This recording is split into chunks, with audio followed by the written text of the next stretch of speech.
ప్రతీకార రాజకీయాలు సమ్మగా ఉంటాయి. ఎవరికి? అనుకూలుడికి. వ్యతిరేకికి కఠినంగా ఉంటాయి, వాత పెట్టినట్టు ఉంటాయి. బట్ ఇవి ఎంకరేజ్ చేసే మీడియా వాళ్ళ పబ్బం వాళ్ళు గడుపుకుంటున్నారు. మన పేపర్లు అమ్ముడు పోవాలంటే మనం ఏదో ఒక పార్టీ కొమ్ముడు కాస్తే అప్పుడు ఆ పార్టీ వాళ్ళు మన వార్తలు మన పేపర్లు కొంటారు, మన పేపర్లో అడ్వర్టైజ్మెంట్లు ఇస్తారు. ఇందుకోసం దిగజారిపోయి తప్పుల్ని ఒప్పులుగా, ఒప్పుల్ని తప్పులుగా చిత్రీకరిస్తూ వార్తలు రాస్తున్నాయి. ఫలితం నిజం ఆంధ్రప్రదేశ్ ప్రజలకి ఎవ్వరికీ తెలియట్లేదు. ప్రతి అంశంలో అడ్డగోలు కథనాలతో, లేదంటే గనక వక్రీకరణ కథనాలతోనే వార్తలు రాసుకొస్తున్నటువంటి నిజం అనేటటువంటిది సమాధి చేస్తూ అబద్ధాల పునాదుల మీదన బడాబడా భవనాలే కట్టేస్తున్నారు. మనకి నచ్చినోడు ఏది చేసినా రైట్, మనకు నచ్చనోడు ఏది చేసినా రాంగ్ అన్నటువంటి ఇది మీడియా చేస్తున్నటువంటి తప్పు. అయితే రాజకీయ పార్టీలు ఇవాళ మనం ఒకళ్ళని నిజాయితీగా ధర్మంగా ఉండటంలో తప్పులేదు, అధర్మం చేసిన వాడిని శిక్షించడంలో తప్పులేదు, అధర్మం జరిగినటువంటి సందర్భంలో దాని మీదనే చర్య తీసుకోవడం తప్పులేదు. కానీ ధర్మాధర్మ విచక్షణ ఉండాలి.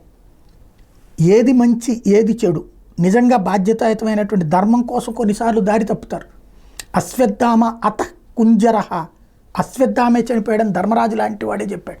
కానీ చివరిలో ఏనుగు అని నెమ్మదిగా చెప్పాడు. అంటే ఆనాడే ధర్మం కోసం ఆ రోజున కురుక్షేత్ర యుద్ధంలో ద్రోణాచార్యుడు పడిపోకపోతే కష్టం కాబట్టి చెప్పుకొచ్చారు. అట్లాంటి ధర్మ ఉద్దేశంతో చెప్తే తప్పులేదు. కానీ అధర్మ పరుల్ని ఎంకరేజ్ చేసుకొస్తున్నారు. ఇవాళ రోజున ఫ్యాక్షనిజాన్ని, రౌడీయిజాన్ని, మనకి నచ్చిన పార్టీ వాడు చేసే ఏ రౌడీయిజమైనా కరెక్ట్, మనకి నచ్చని పార్టీ వాడు చేసే మంచి అయినా సరే తప్పు అనేటటువంటి రూట్లో ఆంధ్రప్రదేశ్లో వార్తలు నడుస్తున్నాయి.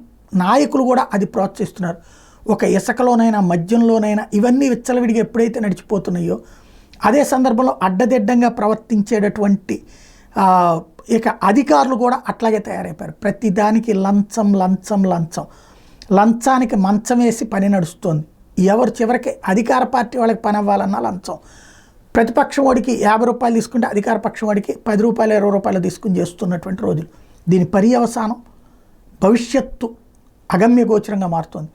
పారిశ్రామిక వ్యాపారవేత్తల్ని బెదిరిస్తున్నాం, అలాగే వ్యాపారాలలో ఏదో ఒక లొసుగులెతికి రచ్చ చేస్తున్నాం. రాబోయేటటువంటి రోజులు ఆంధ్రప్రదేశ్లో ఉన్నటువంటి వాళ్ళు ప్రస్తుతానికి ఇప్పటికే ఇతర రాష్ట్రాలకు వెళ్ళి ఇతర దేశాలకు వెళ్ళి బతుకుతున్నారు. వాళ్ళు అక్కడ కూర్చుని ఈ పత్రికల్లో రాసిన వార్తల్ని నమ్మేసి దీనికి అనుగుణంగా సైకలాజికల్గా వాళ్ళల్లో వాళ్ళు క్రోధాన్ని పెంచేసుకుని, ఒకళ్ళ మీద ద్వేషాన్ని పెంచేసుకుని వాళ్ళ దోవను వాళ్ళు తిట్టేసుకుంటూ కూర్చున్నారు. వాళ్ళు ఇక్కడున్న ప్రజల మీద ప్రభావం చూపెడుతున్నారు. ఓవరాల్గా ఆంధ్రాకి అతిపెద్ద శాపం ఏంటయ్యా అంటే ఇలాగే ట్రెండ్ కంటిన్యూ అయితే భవిష్యత్తు అగమ్యగోచరంగా మారుతుంది.